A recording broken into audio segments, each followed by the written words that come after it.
Welcome to my channel, INTJ Island.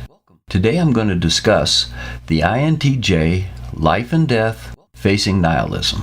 I'm following up on my INTJ Autonomy video because it is very common for INTJs who are naturally autonomous to end up coming to the conclusion that this life may well be all that there is.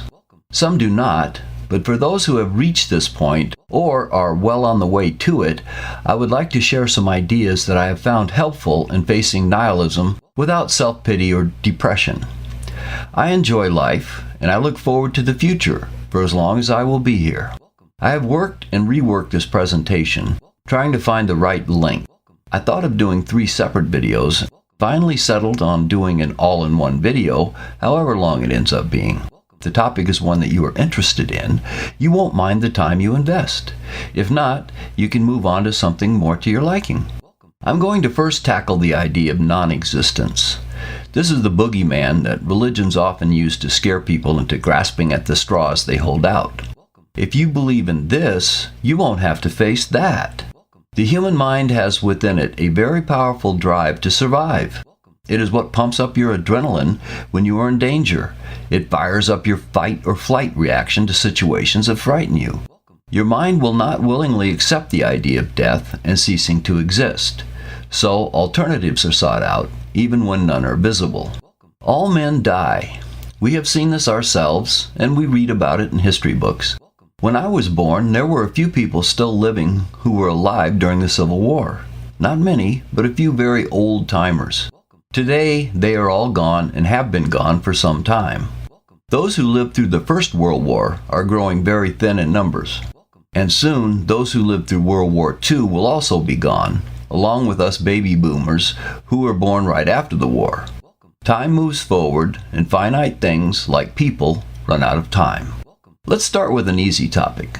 Consider, if you will, the time before your parents conceived you and started you on your way in life. You connect up a bit with times before you were born when you talk with people who are older than you are and they lived through those times. But you don't have to move too far backward in time before you run out of people who remember those days. History books and old newspapers can connect you up with people who were alive at that time and what they experienced and what they thought about it. But going further and further back, you finally reach a point where there are no witnesses at all to rely upon. Before that, all you have is what can be reconstructed from artifacts and fossils. You missed out on nearly everything that has happened in the universe. In fact, you are missing out on nearly everything that is currently happening in the universe. This very instant, the universe stretches over inconceivable distances, and things are going on that are so far away that it will take billions of years for even the light from the stars in those places to reach us here. You are utterly disconnected from almost the entire universe, even in this instant of time. You only know about this solar system right now, and you don't know very much about what is happening here either. Planet Earth is really where you focus, and the rest is outside of your awareness for the most part. But even on Earth, with over 7 billion people, you know almost nothing about what is going on upon this planet. Your scope of existence is microscopic, even in the here and now, let alone for the entire time the universe has been here. Your life is just a blink of an eye compared with what has gone on before. You didn't exist back then. Prior to 3 or 4 billion years ago, all life on Earth disappears. 5 billion years ago, Earth hadn't formed yet. How much time do you spend pining over all that missed time? It is more like, aw shucks, I would love to go see the dinosaurs, as long as I can come back to today safely. The vast majority of people don't mind all that much that they missed out on almost everything that has ever happened, or even on what is happening right now. They go about their lives focused upon today and don't think about the universe outside of their radar sweep, or times long gone by. They don't attach emotion to their past non-existence. It is okay with them. It is just the way it was, and who cares? They don't have nightmares over it or sink into depression over all that they missed. When we think of things we lived through, we have emotional connection with those events. They are good or bad, happy or sad, boring or whatever. Our own reaction to the events we experience is what gives those events importance to us. That which we don't personally experience has little importance. For example, when a star goes supernova, and only a powerful telescope can detect it, we don't care. It might have wiped out a thriving civilization in its planetary system, and we don't even consider it. As a general rule, the only things that really matter to us are the things that we, or those we know, experience personally in some way. Even events that we may not have been personally part of, but were big enough to catch the public eye, we still can connect meaning to because everyone we know is aware of it. I remember clearly a moment on Monday, November 11, 1963, the day that President Kennedy was assassinated. I was sitting in my seat at my desk near the rear of the classroom in 6th grade, and someone came in and disrupted the class to tell our teacher that the president had been shot.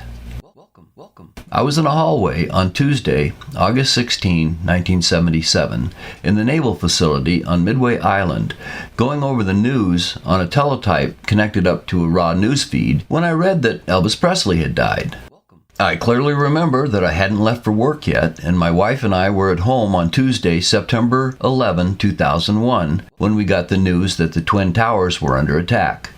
I was not physically close to any of these events, but many other people shared them even so. If you were not born for one or more of these events, your personal connection to them might be less than for myself. My parents lived through World War II. My grandparents lived through World War I. Farther back, some of my ancestors were here to see the Revolutionary War, War of 1812, the Civil War, and the other events that shook the people of those times. The earliest of my ancestors that I can trace back in time was Scottish, and he fought against Oliver Cromwell in the 1650s. He was captured and deported to the American colonies as an indentured servant. But even with a family connection, these events really don't matter to me the way things that I personally experience do, even though they are lesser events which will have little or no impact on history. We are built to focus upon the personal, that which affects us directly. The farther removed something is from us, the less we care about it.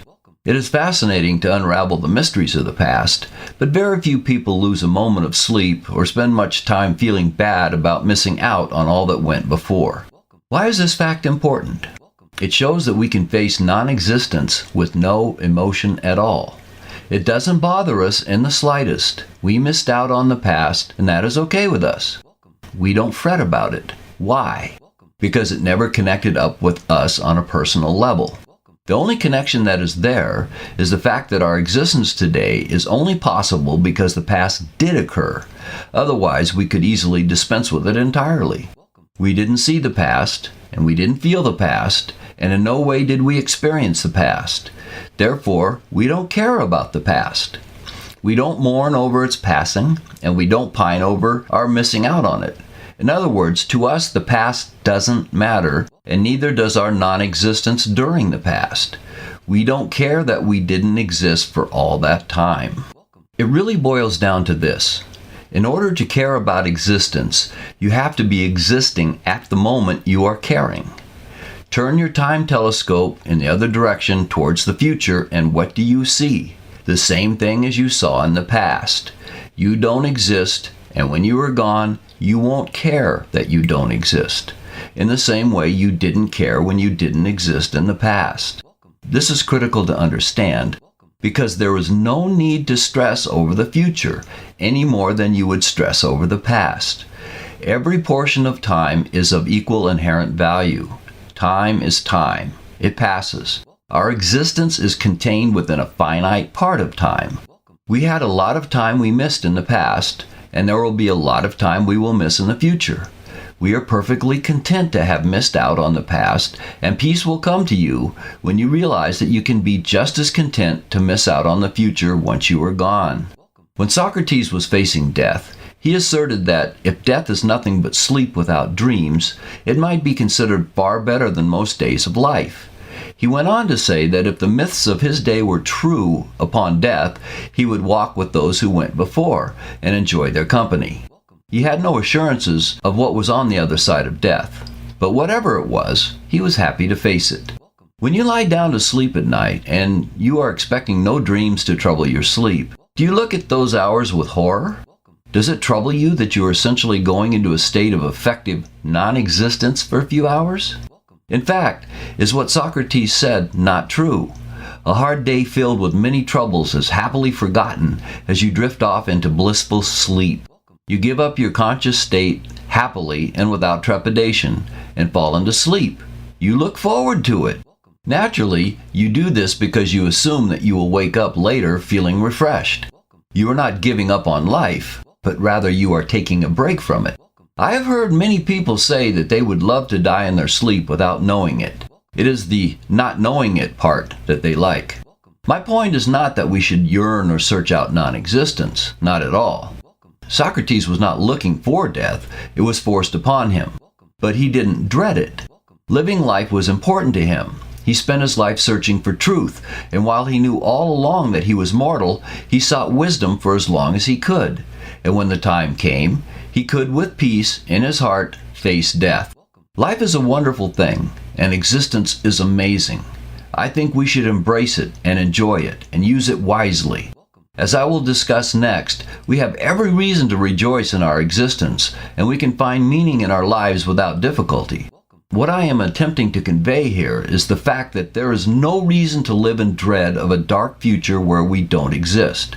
It is no darker than the time we lose in deep, dreamless sleep, or the time we lost in the past when we did not exist. The people who went before us are long gone, but they lived life as though it were important, and as though it mattered to them. They found meaning in their existence. Today, they don't care that they don't exist. My father conveyed this idea to me when I was around 6 years old, even though I didn't understand it at the time. My grandfather had died that year, and my father's reaction was right to the point. His troubles, Dad said, are over. He didn't know it, but in another 15 years, my father's troubles would be over as well. Our goal is to focus upon that which we can control and the moment we have in our hands. For now, we can act, and we accomplish what we want in life. Tomorrow will take care of itself. All you have, all you ever have, is today. What will you do today that you feel is important? Find it, do it, and feel good about it. If it matters to you, it matters. There's nothing to fear in the future.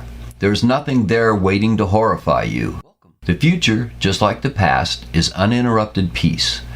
No stress, no worries, and no sadness. What is important is what you do between now and then. Even if you accept the ideas of nihilism for life generally, you can still find a personal meaning to your own life. If you haven't found it yet, I am confident that you will. While I have a great respect for many of the ideas of Friedrich Nietzsche, I do take issue with what he wrote in The Birth of Tragedy. The best of all things is something entirely outside your grasp, not to be born, not to be nothing. But the second best thing is for you to die soon. If you take this literally, you can see that he himself didn't accept it, because he didn't kill himself immediately upon thinking this idea. He wrote it down and moved on. As is usual with Nietzsche, his ideas run deep, and a superficial reading can leave you misdirected.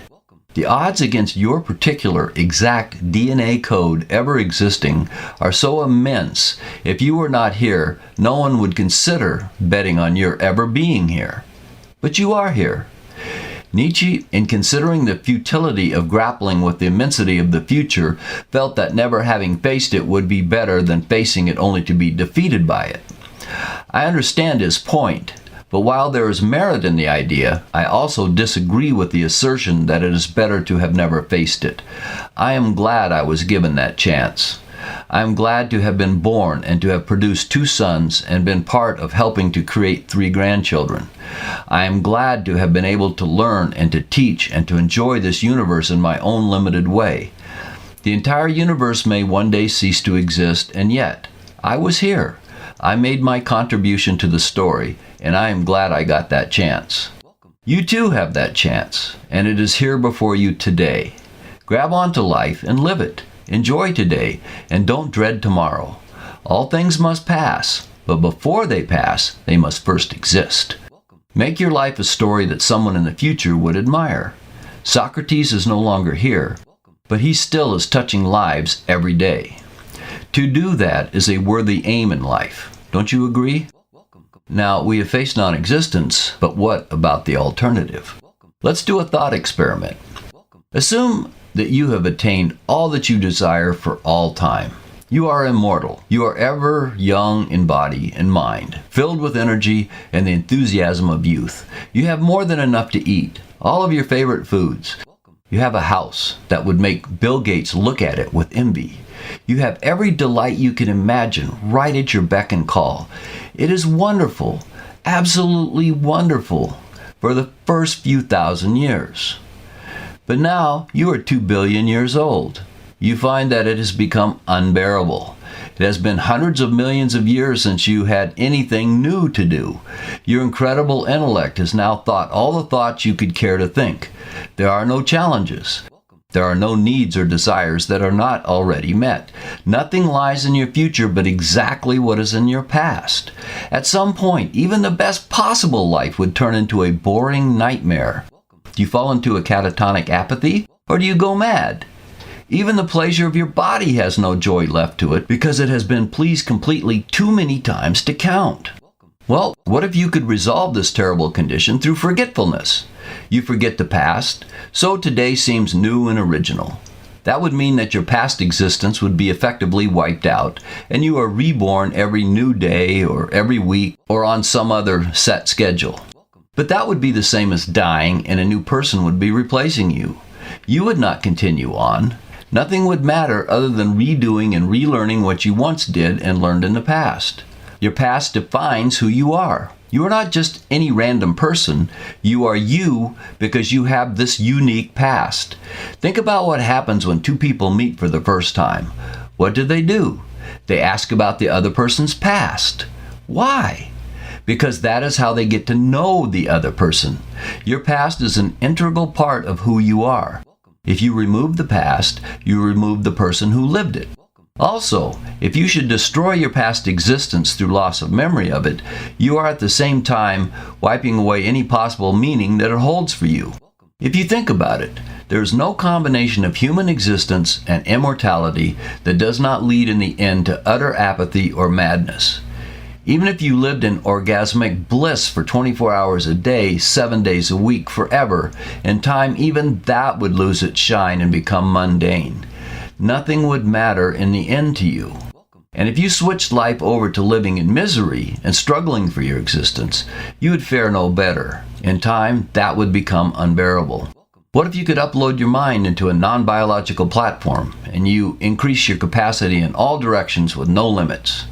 In time, you attain something like the stature of a god, where you know all things and you can do all things. You find that this is actually the worst case scenario, because you would truly have nothing at all to live for, because there would be absolutely nothing left for you to either learn or to do. Clearly, mankind over the centuries has focused on a silly goal when he searches for immortality. It is fool's gold, not truly valuable. In fact, it would at some point become horrible. That doesn't mean that extending human life is a bad thing. We could live a good long time before we hit the limits on what would be enjoyable for us. However, it is clear to me that our mortal, finite existence is far better than immortality would be. We will never run out of new experiences during our lifetime. In one lifetime, we could never possibly read all the books that have already been written. And there are at least 500,000 new books published in the United States alone each year. Naturally, if you could read them all, you would run into the problem of rehashing old ideas and most of the new ones. But in one human lifetime, there will never be a shortage of new things to read. You can't begin to understand all the knowledge that mankind has accumulated, and you will never exhaust the possible challenges in life. There's always something that remains to you that is interesting to do. The meaning of your life is made up of 3 parts. The first part is what has happened in the past. This includes all your accomplishments, which help to build a sense of value as a person. It includes your knowledge and experience, which help to shape your views of today. Your failures reside here as well, and they inspire you to do better in the future and train you in areas that you now know do not work. Your past gives you a frame of reference for your current and future existence. The second part is the present, and what are you set on doing today?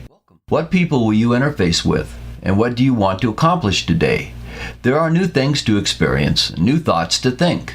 new things to do, and new things to see. Part 3 is what you hope for the future.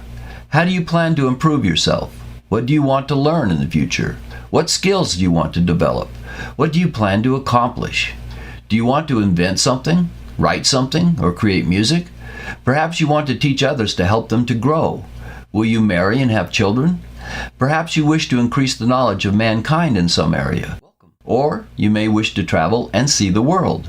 I'm reminded of a scene in my series of cult books where Stacy Colt, whom I referenced in the INTJ and Objectivism video, has grown up, married, and is now Stacy Kurtzen, and she has many children, and she is teaching a college-level course on philosophy in the Amber Institute of Education on the planet of Attis.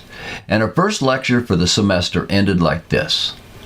"It is always today," Stacy said to her class in closing. "The past joins with the present to form all that is or has been. But the future is fluid. Strong forces can move through the past into the present and aim into the future. But until the present processes any and all forces, the future can't begin to actually form. I will see you tomorrow morning. If the present should process existing events in such a way that the future will allow it."